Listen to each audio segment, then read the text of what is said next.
Film ಅಲ್ಲಿ press meet ನಡೀತೈತೆ ತೆಲುಗುದಲ್ಲಿ. ಎಷ್ಟು ಚೆನ್ನಾಗಿ ಪ್ರೆಸ್ ಮೀಟ್ ಅಲ್ಲಿ ಹೇಳ್ತಾರಲ್ಲ, ಫಸ್ಟು KGF, ಕಾಂತಾರ ಫಿಲಮ್, ಇದಕ್ಕೆ ಮುಂಚೆ ಇನ್ನೂ ಒಳ್ಳೆ ಒಳ್ಳೆ ಫಿಲಮ್ ಬಂದಿದೆ ಅಂತ ಹೇಳ್ತಾರೆ ಉಪೇಂದ್ರ ಅವರು.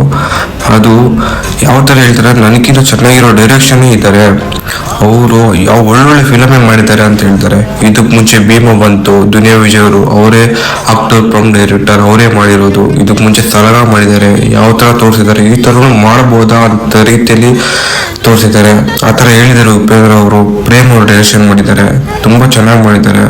ನೆಕ್ಸ್ಟ್ ಮಾಡ್ತಾನೆ ಇದ್ದಾರೆ, ಹಿಂದಿಂದನೂ ಮಾಡಿದ್ದಾರೆ, ತುಂಬ ಫಿಲಮ್ ಮಾಡಿದ್ದಾರೆ.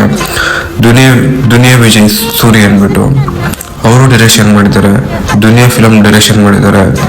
ದುನಿಯಾ ವಿಜಯ್ ಜೊತೆ ಯೋಗರಾಜ್ ಭಟ್ ಅವರು ಒಳ್ಳೊಳ್ಳೆ ಫಿಲಮ್ಗಳು, ಒಳ್ಳೊಳ್ಳೆ ಸಾಂಗ್ ಕಂಪೋಸರ್ ಮಾಡಿದ್ದಾರೆ, ಒಳ್ಳೊಳ್ಳೆ ಫಿಲಮ್ ರೈಟರ್ ಮಾಡಿದ್ದಾರೆ, ಒಳ್ಳೊಳ್ಳೆ ಫಿಲಮ್ ಡೈರೆಕ್ಷನ್ ಮಾಡಿದ್ದಾರೆ ಅಂತ ಚೆನ್ನಾಗಿ ಎಷ್ಟು ಚೆನ್ನಾಗಿ ಹೇಳಿದ್ದಾರೆ ಅಂದ್ರೆ ಈ ಥರ